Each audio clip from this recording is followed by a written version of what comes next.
The ocean can be peaceful, and it can be petrifying.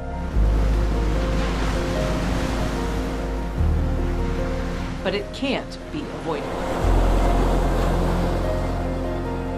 At least in Florida, a state whose coastline has shifted so much over time, you can find shark's teeth in Gainesville. The water is unpredictable.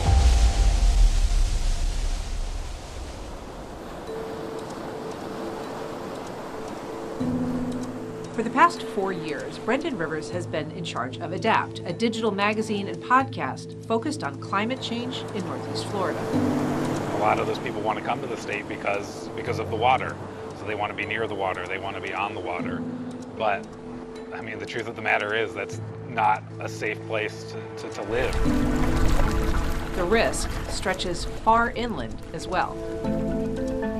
The most vulnerable areas, according to the National Oceanic and Atmospheric Administration, include Orange Park, South Point, all of downtown, and most of northwest Jacksonville, from Moncrief to Dinsmore, almost an hour's drive from the beach. They're more at risk to flooding than some areas that are close to the coast.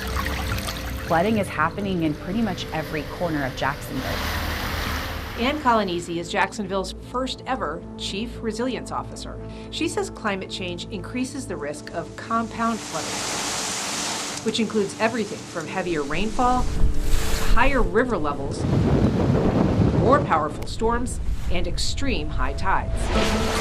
We're anticipating a major increase in the number of extreme high tide days that we experience. Right now it's roughly 4 every year, and we have projections that look at sea level rise that are saying it could get up to 40 to 60 days a year. That won't just impact people whose homes and businesses are underwater. A new risk assessment by the City of Jacksonville shows, in red, areas where road flooding acts like a transportation tourniquet. Sections of the city are cut off, so suddenly the red on our map is looking at where residents can't get in and out of their neighborhoods. Their home might be fine, high and dry and completely safe, but their life is nonetheless impacted. The fact that Colanesi has only been on the job a year and a half puts Jacksonville behind other Florida cities. Jacksonville in particular is pretty far behind.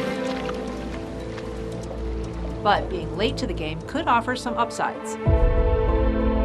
The good news about kind of being sort of behind other major cities is we can learn from what they've done. And like other Florida cities, what is considered Jacksonville's greatest asset is arguably its greatest threat. We don't want people to be scared of the water. We just need to make sure that we're planning for it as a city. That process will cost millions, take years, and in the end may not prevent the flip side of resiliency: retreat.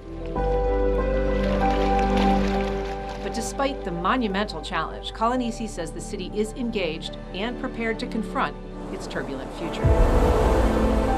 I feel very optimistic because I think what we have the ability to do now is to see the worst case scenario and get in front of it. Ann Schindler, First Coast News, on your side.